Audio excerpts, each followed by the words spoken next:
our buddy Ethan tagged us on Twitter into a discussion. Well, first a clip, but the clip came from a discussion between Kyle J Maxwell and PF Jung, and the discussion was about. I'm gonna quote here what the title of the thing was. I was only able to watch half of it, to be completely honest with you, but it's about good and evil. Well, battling good and evil, and PF Jung interview Kyle Maxwell, and Ian's got the clip pulled up of here that was retagged in. Pull up the clip and watch it. Antifa and Black Lives Matter, and I was with it. I was with it. I was a good comrade. But when I seen them going up to people outside, this is one of the main shifts. They were going up to people sitting outside eating their food with their fists up, saying, "Oh, say Black Lives Matter. Why aren't you saying it?" And to me, I'm looking at that like, What up, Ethan? that's not. No, I don't want anything to do with that. Why are these two things being conflated? Are they the same thing? Is that really this? What up, Philip? So all these thoughts started going through my mind. Yeah. She said verbatim, "I don't give a damn they burned down Target. They should have been out here marching with us." I don't give a damn if they burn down Target. Because Target should be on the streets with us. I'm hearing her say these things. In my head, I'm like, what on earth is wrong with these people? There's something not right here. Antifa and Black Lives Matter. And All right, I was replaying. with Pause it. it. I was with it. So I thought this was actually a good topic because of the things that have been going on. Did he say he was with Antifa as well? No, I don't think he was with Antifa. I think he He was. said something about Antifa in the very first couple seconds. Go ahead, play it, Ian, real quick, Ian. Antifa and Black Lives Matter. And I was with it. I was with it. Okay, cool. I guess he was saying he was a supporter of the whole movement of Antifa and Black Lives Matter. Okay, cool. And then he talking about how the things they were doing, he started to become, I guess, against it. Playboy Pete. So, like I was saying, this comes into a greater discussion because a lot of the stuff that's been happening with Black Lives Matter this past couple of weeks. I think we talked about this a past episode, which was the co-founder Patrice Khan Colors. I'm pretty sure we talked about this, which she bought a few real estates. I think if you want to pull up the New York Post article, Ian, just to see him if you want to see. Oh, we didn't talk about it Are you sure? on the podcast. I thought we did the other one, Ian, the New York Post one. No, son. Scroll down. Oh no, I think it was the other one, but it doesn't matter. But I thought we did. But where she bought some price. Well, that's her right there. That picture, that is her. Where she bought some properties, some expensive properties. I think some of them were upwards in the millions and maybe like close to millions. And she received some backlash for it. And she said that the reason why she stepped down was not because of the backlash or because of the purchasing of the homes. That happened. And then this past week, I think it was this week or last week, Black Lives Matter released that they made a total of, I think, $90 million. And of that 90 million, 60 million, if you want to go scroll up now. Yeah, they have 60 million on hand, but who controls it is unclear, reports show. Let me read this real quick, and I'll get into the other things I got that happened with Black Lives Matter. So with 60 million on hand, the Black Lives Matter Global Network Foundation coffers are overflowing, but it's unclear who controls all that money, according to a report. The organization's executive director stepped down just months after the nonprofit declared it had raised over 90 million, and in the years since, there's been no one at the helm. So, I can't see. I know it's ours. Thank you. According to a Washington Examiner investigation, Black Lives Matter became a rallying cry in the wake of several high-profile killings of Black Americans at the hands of police. In 2015, a network of chapters was formed as support and donations poured in. But critics say the BLM Global Network Foundation has increasingly moved away from being a black organization network and has become a philanthropic and political organization run without democratic input. So that's what happened there. And then last thing I want to mention, then we'll, I guess, dive into this, is another thing that came out is, pull up the PDF, Ian. Should be right next to the Brian Flores thing. Okay, you got it. Boom. So in Illinois, apparently it was revealed that in the Illinois COVID funding that they had right here, expenditures of federal financial relief related to COVID-19, 300,000 of that went to Black Lives Matter, which seems kind of like, not, I won't say suspicious, I'm trying to be a bias here, but at least cause questions. So as right there, it says in the parentheses up top, through December 2021, parentheses, numbers in millions, and then 0.3 means 300,000, just to understand what's going on in this data. So I guess the question to start the conversation would be, what is y'all's opinion of Black Lives Matters, or do you have something else you just want to input? Um, Target thing to me, I feel like I need more context to completely understand. Like it's just a snippet, and I don't know. I've learned to not trust snippets. So I'd rather hear a little bit more of that video than the guy talking. I mean, like the actual video of like her giving her speech. I'd rather probably just hear the whole speech than make a decision on stuff like that. Well, the whole video there was a grander discussion. That particular snippet was from a topic within that discussion. But if I could, I guess, simplify it, because I understand what you're trying. I definitely understand what you're saying. My thing is, I guess I'll start off first. I think, because I said this when this first started going on, I've been consistent on it, is I try to separate the movement Black Lives Matters with the organization. would it be possible for you to scroll down on this expenditures list a little bit? Yeah, I think that's also a critical thing to do because I know a lot of people even told me, "Oh, there's no such thing as an organization," but it's just like, there's organizations, and it's actually like multiple cells of the organization in different places. Because that's what I try to do with, or I wish, because my biggest thing is I don't like when people are inconsistent, and because I have that sentiment, I'm trying to hold myself to a level of consistency. Because last podcast when we talked about the truckers, I mentioned how what's up, Burke and Frogs?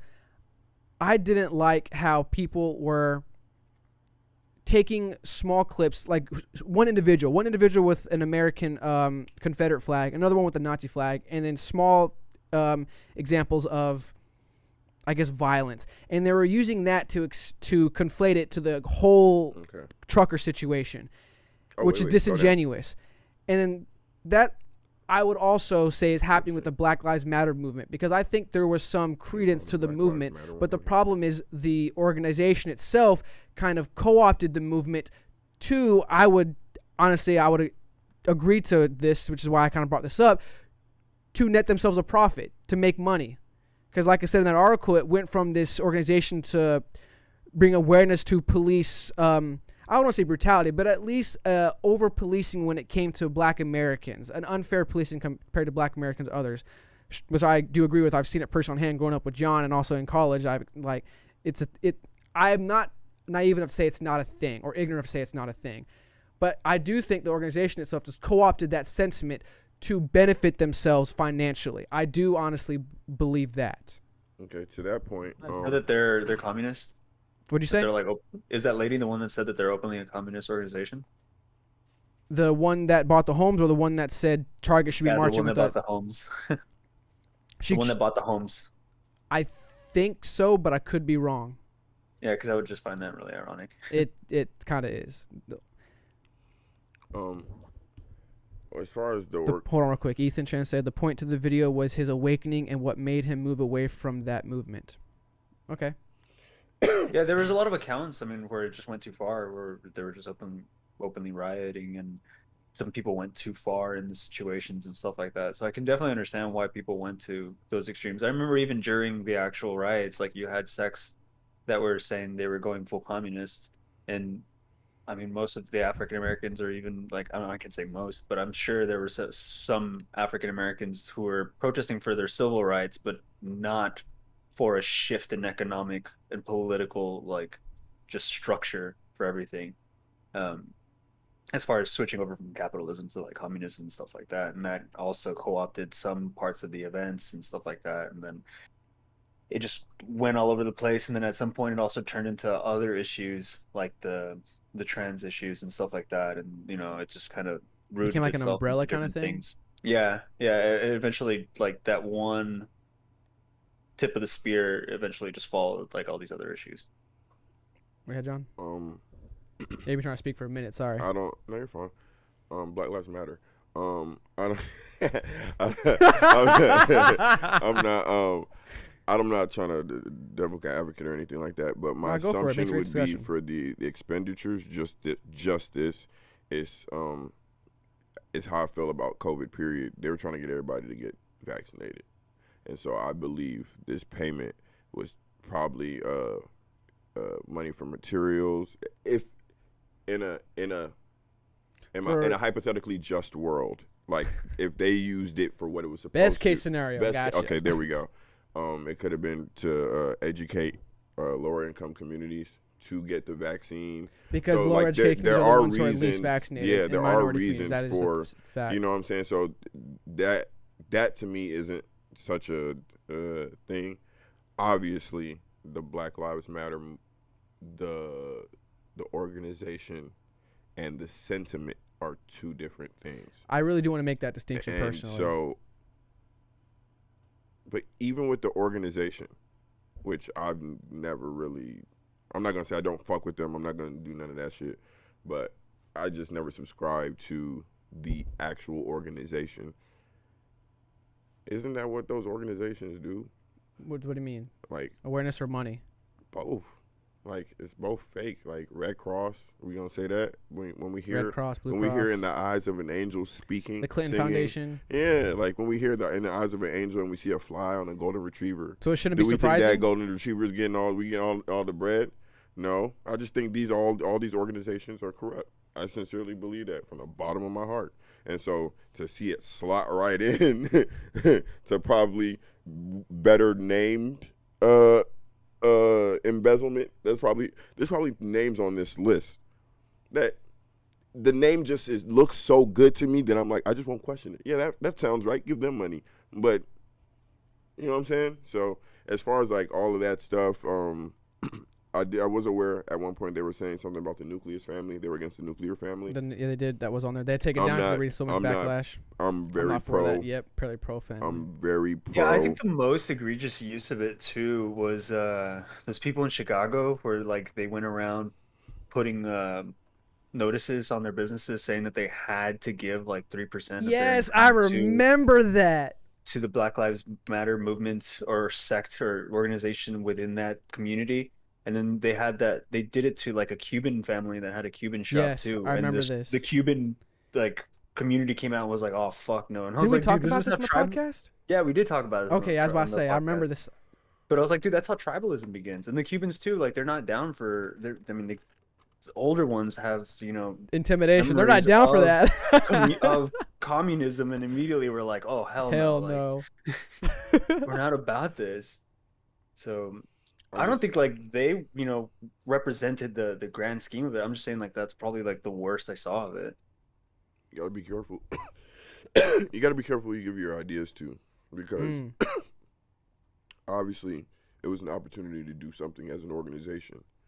It was an opportunity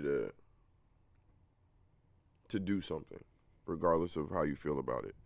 And when they said they didn't want to hear about or care about black. So Ethan said when they said they didn't want to hear about or care about black on black crime, they go for it. Ethan, there's no such thing as black on black crime. That's crime. I've never heard the term white on white crime. Crime is crime. That's my opinion. So if you say, if somebody says, why is something happening? Then you say, if somebody says, if I'm punching Gene on his right arm, Doc's punching him on his left arm, and Gene asks me, why are you punching me on my right arm? Do I get to reply to him, you're not complaining about Doc punching you on your left arm? No. You're just getting a punch. A punch is a punch, regardless who's throwing it. So if there's crime in certain areas, address the crime. But to say that black on black crime is an actual thing. Black people do commit crimes against other black people. I think, but crime is crime. I agree with you. So like, I don't like the statistic of being. It's very redundant, okay, and it's part of language that could it could serve to separate more than actually inform, because. What you're excusing I think that's the issue there, but elaborate before I get into it. Because what you're stating is, well, you're complaining about the police or whatever, but then you guys are in your neighborhoods killing each other. Because that's what they're saying. They're saying statistically, one does not excuse the other. Also, that doesn't really bring into the real fact the mentality of what's going on. And I'll tell you what that mentality is. I could walk through a neighborhood as a black dude in a hood. Walk through a neighborhood, and I would be more in danger than a white guy walking through the hood in a neighborhood.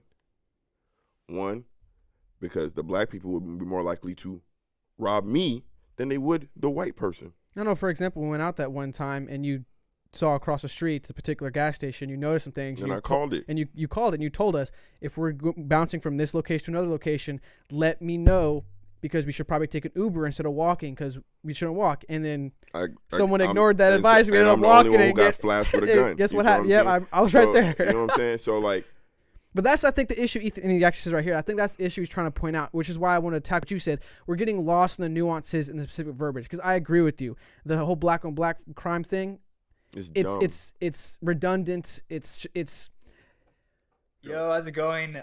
Thanks for tuning in. This podcast is sponsored by Angel Blinds, a local Atlanta area small business. Their blinds help you get a new look for your living room, to your bedroom, to your dining room. They even got custom kids blinds with their favorite superhero or princess. Use our promo code FDT. Our audience gets 10% off their first purchase. You can find them at Facebook at Angel Blinds, or Instagram at Angel Blinds _ between Angel and Blinds. So check them out. What is the purpose of it?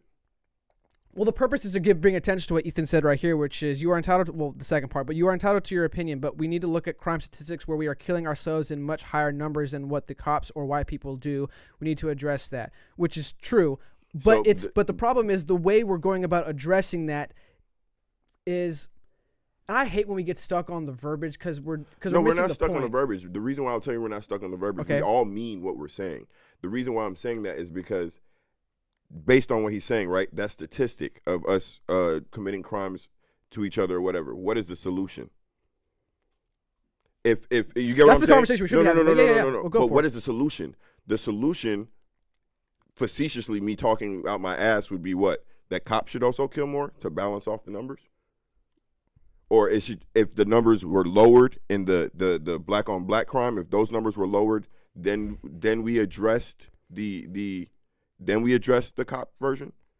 So just because the numbers on black crime are higher than the statistics. So we have two issues. So because we have two issues, we have to ignore one issue to address one. But why can't we address both is what you're trying to say. But we don't. Exactly. That's what I'm saying. But we don't. And to my point earlier, you're talking about the nuance of black on black crime. What I'm telling you is, if you're not black in the hood, you're actually much more safe than a black person in the hood.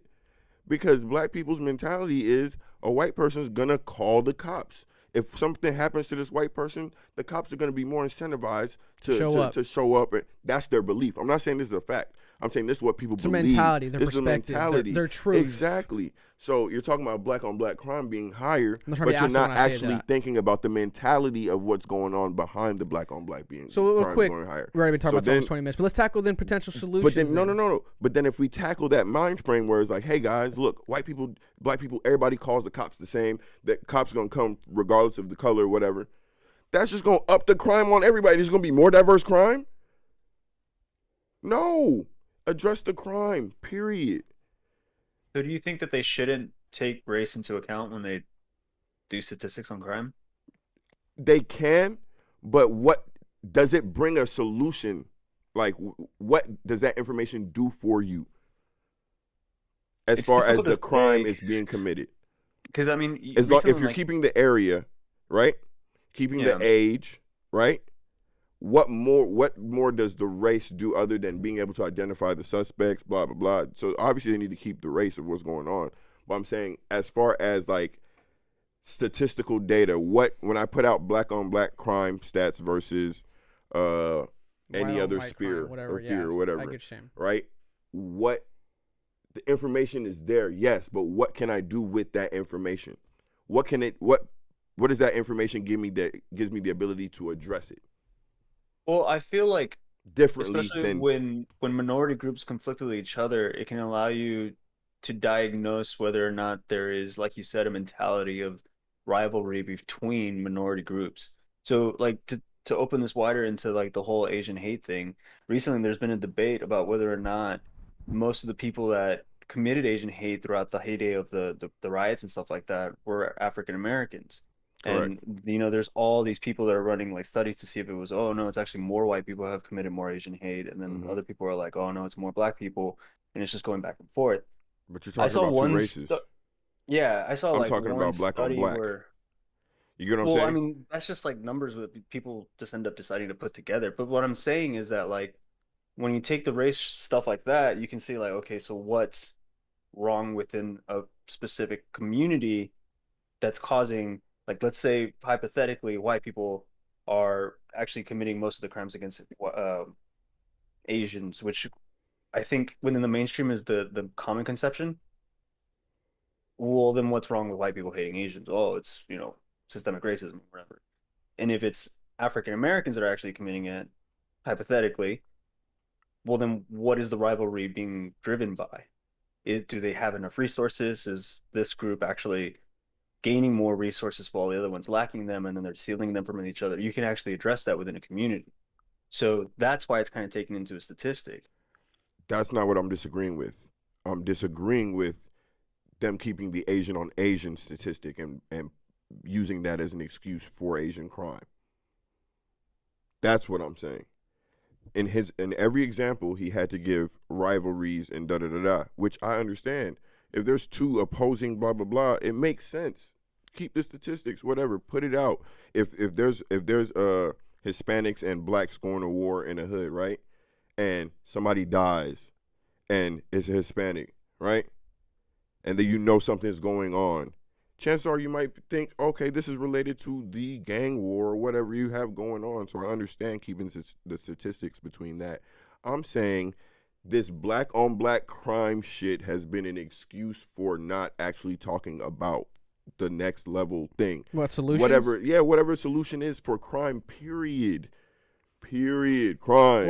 Why is that? I don't think the solution for it is necessarily solving crime. I don't think you can necessarily solve crime. I crime know will always that, be but a you thing. get what I'm But I saying. understand what you're trying to say. Work towards making the community what I believe safer. In this particular topic, what I honestly think is not the main solution, but a solution that would definitely, I would think, be a major impact to solve this.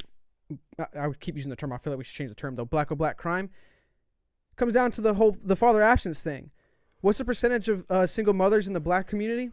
A lot. It's high. I think that's a major indicator as to why there's a, I don't even know what the particular stat is when it comes to black on black crime. I think it's 70 odd percent of black killing other black people or something like that. I don't know the exact stats. I don't want to talk out of my ass, but I think that is a major contributor. If men were still around to help discipline, honestly, I think it's a lack of discipline, to help discipline these men and guide them in the right direction, less and less of these men would be killing each other. That's my personal opinion. I know there's more nuance to that, but that's one I personally fixate on. Okay, I'll ask this, and I'll never excuse anybody doing anything illegal, killing, whatever that bullshit is. I'm not with none of that. But I'll say this: if I grew up with a single mom in Duluth, Georgia, I think I'd be all right. Without a dad, I think I'd be all right. I mean, maybe. Statistically speaking, I'd be probably all right. not. No, statistically speaking, probably not. Statistically speaking, yes. And if I lived in Duluth, Georgia, black single mom, statistically, I would not have shot anybody or. Well, you got to add more factors to this. No, that's the literal factor. That's my point. If the only factor is just that it's a single parent in Duluth, Georgia. Georgia, where there's less crime than in a bad neighborhood. Okay, I see what you're saying. Because Duluth cops are, okay. Yeah. I see what you're saying. I mean, you're definitely at a disadvantage. Then I'm also in a better household. school. I'm in a better school, better area, better facilities for random stuff. And I'm not saying this is a race thing. I'm saying it's an area environment. thing. Thank you. Fair. That's what I'm saying. So we but can. That still goes back to my point because the absence of a father means where do these boys go to get their masculine example of themselves? Where would I get it from if I was in Duluth, Georgia?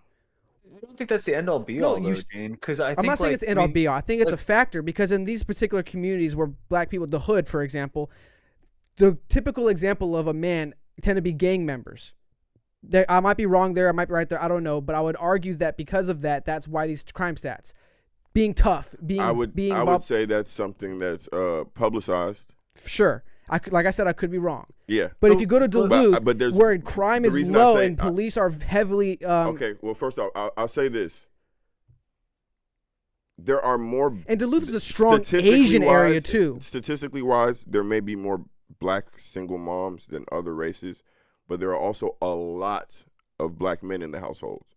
And I don't say that to say, oh, you're not saying that. I say that to say what you may view as an example or a hard father figure to find is actually a lot closer in the black communities than people outside think because of how it's publicized.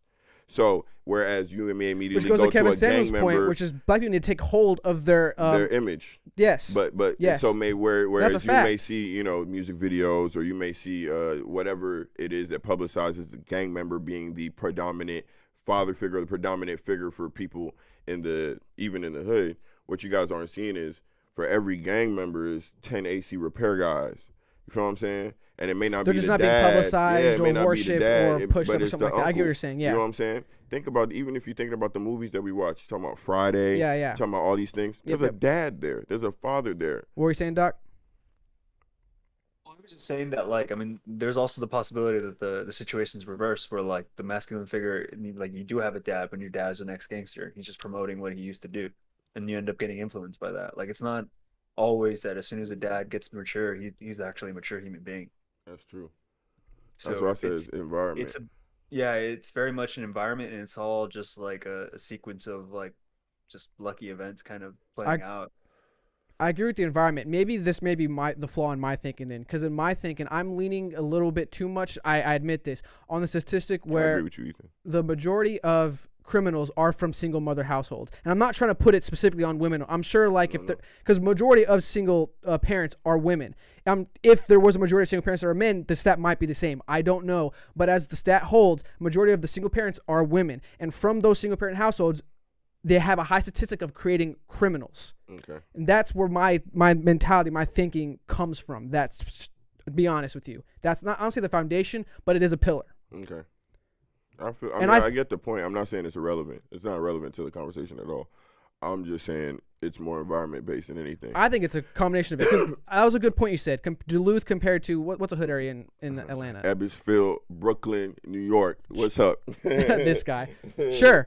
Like, I'm sure that you have a higher statistic of being more not well mannered, I guess, or whatever you want to use compared to there. Just small things, because you don't actually realize Duluth is a nice area. I'm not even gonna lie. You don't realize how much you learn from your environment versus your parents. Very fair. You spend a lot of time at school. Mm-hmm. You spend a lot of time just, you know what I'm saying? School, the movie theaters, when you go to hang out, arcades, I get you. Skate parks, whatever. And then you get older, you don't try and kick it with your parents when you're a teenager. Mm-hmm. You know what I'm saying? So the influences they have on you is actually from when you're young, and they install those real good morals, the real good principles and values in you, and hopefully they hold true through your environmental changes. But like you said, that's part of, you know what I'm saying, a father figure is another pair of eyes too, and that's really what it comes down to. Different perspective. Yep. If the environment is harsh, it just takes more. What's wrong? That might have been the camera. Yeah, it was. Yep, I got it. Keep going, John. If the environment is harsh, I was looking good today too. If the environment is harsh, then goddamn. So I actually, like, I'm not going to discount that black on black violence, like, isn't a thing, because I mean, there's numbers, and if you really wanted to, you could prove it. I don't know, like, if you can use it for any situation though, or every situation. That's my point. What do you use it for? I think honestly, it's a remnant. Like, it is something that we have held on to since the crack epidemic, and so when you see high levels of like gang activity in lower income areas, we just kind of pull on that string and we just kind of use it a lot. But I mean, every culture has its.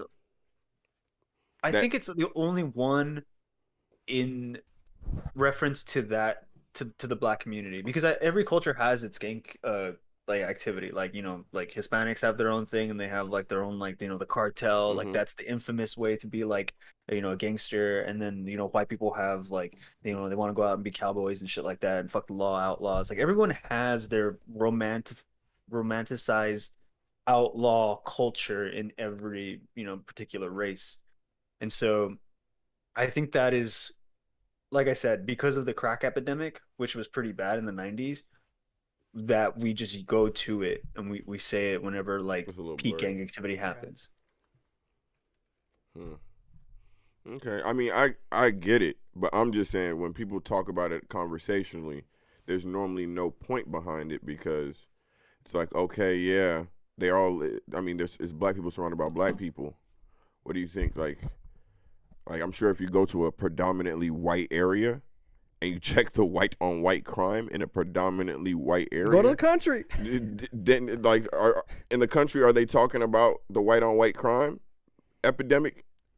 I think it's more of an incest epidemic, but I could be wrong and biased. You know what I'm there. saying? So it's just like it's bad joke. I'm sorry. Don't come. I'm sorry. That's just my. It's just weird to me that it's always brought to the forefront of the conversation when it's just the crime in the area. You have to just try and put solutions towards that. Period. For you to isolate a race and say their crime against each other is more significant than any crime against any other crime against any race or whatever. I don't think the argument is that their crime is more significant than any other crime. I just think it's like we said before. It's an argument to say that we're more violent and aggressive than other people. It's a reason. It's just that's what it's been used for. Oh, you guys are killing each other. No wonder you have more interactions with the police. No wonder you have the. That's what it is. But it's cool. I mean, I'm not upset. I'm just saying that's literally what it is. Yeah, but should we talk about? Oh yeah, but Black Lives Matter. Yeah, no, we not. I wasn't jacking none of that shit. I don't know. It just seemed to. Yeah, I got a lot of flack back in the day when that first started because I tried my best to call out the fake support of Black Lives Matter, and my biggest thing of that when it came to the Instagram squares. Oh yeah. I thought that was personally so dumb. God forgive me if that's wrong. But when people post in the black squares, I was like, you've never said anything or had a discussion about any of this. And now just because you're posting a black square, suddenly you're pro Black Lives Matter. It's like, get out of here with your pseudo morality. I still got my black square up. And let me tell you what I did all day. I posted information on my story and my page. How many people did that? A lot of people. A lot of people that I follow did it. You know what I'm saying? But also, what's the percentage of, and this isn't the thing, but what's the percentage of black people that everybody follows here? You know what I'm saying? So, like, you guys may see I don't really follow people. see if you look at my Instagram page, I only really follow, like, y'all and, like, a small group of friends, and everything else is just... But y'all may see the I know Cardi point, B's though. post a black page, and then that be it. Yeah. But then the people who wanted to post information, like I just posted black inventors all day. Yeah, I remember posted, that. My favorite artist, Fela Kuti, from Nigeria. I remember that. So stuff like that. All right, let's move on. We talked about this for 30 minutes, but I think that's a good discussion. Honestly, pan out better than I was expecting. Well, I feel like it's a discussion that most people probably don't even have. Fair, because it's so contentious. Because once you say exactly what Ethan pretty much said, which sparked this discussion, which is honestly, thanks Ethan, which was once you say black on black crime, that's why when I try to tackle, like, he's not wrong, but that might be the wrong way to tackle the point, which is there's issues within the community that we need to address. I agree with that. If you tag it from the ad angle saying black on black crime is high and blah, blah, like John's trying to say, it incites the emotion of, and I think, I don't want to put this on you, so correct if I'm wrong here, are you trying to say that just because the crime is higher in there, the other crimes don't matter? And that's not saying that's what it seemed, but that was the angle you were taking, and I don't think that was a point Ethan was making. But because of that verbiage, yes, it's easy to fall victim to that. It's old that branding too. Black on black crime. When did we first hear it? Think about it. What, the 90s or earlier than that? Early 80s, 90s. So like, it wasn't in times of like racial rest or racial peace or anything like that. You had Rodney King riots. You had all these things going on. So black on black crime to me is just old ass branding, and so I'm like, cool, but crime is crime now. If I'm American, y'all don't get to say, oh, American first, be American first. But then when we started talking about crime, then black on black crime a little different now. You know what I'm saying? I get you. I think it also skews the argument too, because a lot of people like John said, like you hear black on black crime and immediately you start to stereotype that African Americans are just more violent. And it's not true. In a lot of most recent like discussions have been like, are they more violent or are they just more poor or unfortunate in like circumstances and stuff like that, which then drives violence. And then you have to kind of consider that, and you have to balance them out and stuff like that. So there's open discussion between like whether or not community needs to be uprooted at the same time, and so does, you know, image correction at the exact same time. So, oh, this episode gonna be lit. Yo, thanks for making it to the end. We really appreciate it, and hope you all enjoyed the show. Make sure you hit that subscribe button, that like button, and the notification bell to get notified when we post our clips. Follow us on Twitter at PodcastFDT. Instagram, Facebook, and TikTok are all Fake Deep Thinking. Check us out, please. FDT. Peace, y'all. Peace.